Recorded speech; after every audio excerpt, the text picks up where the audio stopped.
अरे वाह, इतना साफ और सुंदर झील का पानी। ये पानी मुझे मिल जाए तो मेरी प्यास बुझ जाए। चलो जल्दी से पानी पी लेता हूँ, मुझे तो बहुत जोर की प्यास लगी है।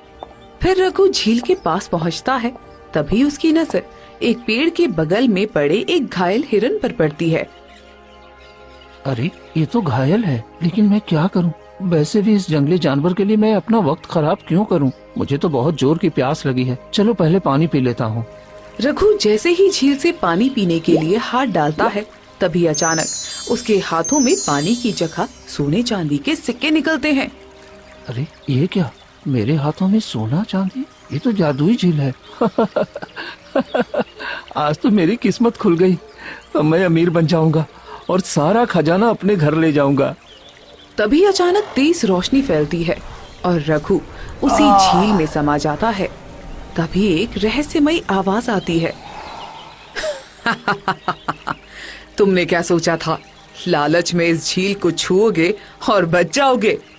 अरे आनंद, बहुत वक्त हो गया है, चलो थोड़ा आराम कर लेते हैं, फिर आगे बढ़ेंगे। नहीं रामलाल चाचा, हमने अभी बहुत कम सफर किया है। त्रिकुट पहाड़ पर पहुंचने में कम से कम 3 दिन लगेंगे। हमें जल्दी चलना होगा। मुझे किसी भी तरह आनंद को रास्ते से हटाना होगा। अगर ये मुझसे पहले पहुंच गया तो फिर गांव वाले मेरी इज्जत नहीं करेंगे। मुझे कुछ न कुछ तो करना ही होगा। रामलाल वहीं बैठ जाता है। आनंद, अब मुझसे चला नहीं जाता, थोड़ी देर रुक जाते हैं। अरे थोड़ा आगे चल लेते हैं, फिर आराम करेंगे। आगे शायद कहीं पानी मिल जाए, बहुत प्यास भी लगी है। अच्छा ठीक है, चलो चलते हैं। दोनों आगे बढ़ते हैं। थोड़ी दूर जाने के बाद उन्हें एक बहुत बड़ा झील दिखाई देता है, जिसमें साफ और चमकता हुआ पानी होता है।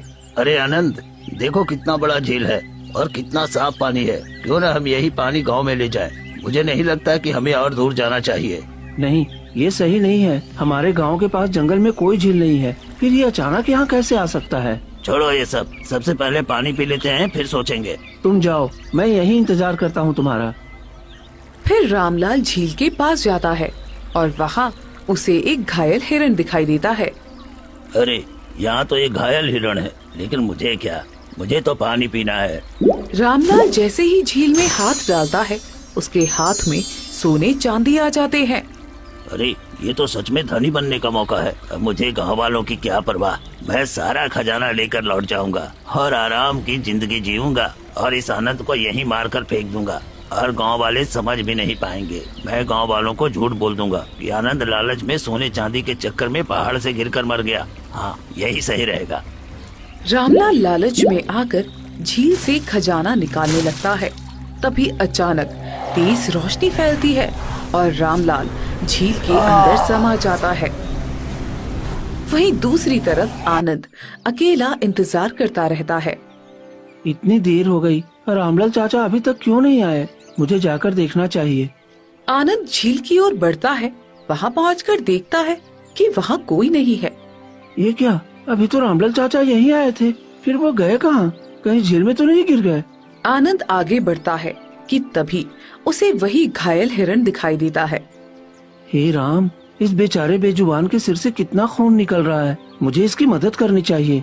आनंद जैसे ही हिरन को उठाने लगता है, तभी वो बोल पड़ता है।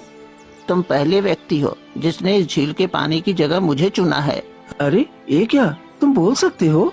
हाँ, क्योंकि ये कोई साधारण झील नहीं है। ये एक माया जाल है जो तुम्हें त्रिकुट पहाड़ जाने से रोकने के लिए बनाया गया है। पर मैं कुछ समझ नहीं पा रहा हूँ। आखिर तुम कहना क्या चाहते हो? साफ साफ बताओ। त्रिकुट पहाड़ का पानी बहुत पवित्र और जादुई है। ये गलत हाथों में न जाए, इसलिए ये माया बनाई गई है। ये शक्तियाँ तुम्हारी परीक्षा लेंगी। तुमने पहली परीक्षा पास कर ली है, आगे और भी कठिन परीक्षाएं आएंगी। अगर तुम उन पर खरे उतरे तभी मंजिल तक पहुँच पाओगे। तुम्हारा बहुत बहुत धन्यवाद दोस्त, तुम्हारी वजह से मेरी जान बच गई। अब मैं आगे बढ़ता हूँ। मेरे गांव वाले प्यास से तड़प रहे हैं और मुझे हर हाल में पानी लेकर जाना है। फिर आनंद आगे बढ़ जाता है। चारों तरफ सन्नाटा और हल्की हल्की हवा चल रही होती है। हे भगवान, मुझे सही रास्ता दिखाओ। मेरे गांव वाले मेरी राह देख रहे हैं, मुझे कमजोर मत पड़ने देना। अचानक जमीन हिलने लगती है और आनंद घबरा जाता है। ये क्या हो रहा है?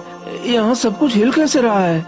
जमीन के अंदर से तेज रोशनी निकलती है और आनंद के सामने सोने चांदी और हीरो से भरा विशाल खजाना प्रकट हो जाता है। अरे बाप रे, इतना सारा धन! हाँ, इतना सारा धन तो मैंने सपने में भी नहीं देखा था। तभी हवा में एक रहस्यमयी आवाज गूंजती है। आनंद, ये सारा खजाना तुम्हारा हो सकता है, बस एक शर्त पर। क्या है शर्त आपका? यदि तुम ये धन अपनाओगे तो त्रिकुट पहाड़ जाने की जरूरत नहीं पड़ेगी। इस धन से तुम राजा जैसी जिंदगी जी सकते हो। तुम्हारी माँ कभी भूखी नहीं रहेगी, तुम्हें कोई मजदूरी नहीं करनी पड़ेगी। आनंद थोड़ी देर खजाने को देखता है। उसकी आंखों में चमक और लालच दोनों झलकते हैं। अगर ये धन मिल जाए तो माँ को कभी दुख नहीं होगा, मैं भी आराम की जिंदगी जी सकूंगा। आनंद धीरे धीरे खजाने की ओर बढ़ता है और एक सोने का सिक्का उठाता है। बस एक सिक्का ही ले लूं, इससे किसी का नुकसान भी नहीं होगा। तभी उसे अपनी माँ गोमती की आवाज सुनाई देती है। बेटा, ईमानदारी से कमाई हुई थोड़ी सी दौलत ही सच्चा सुख देती है।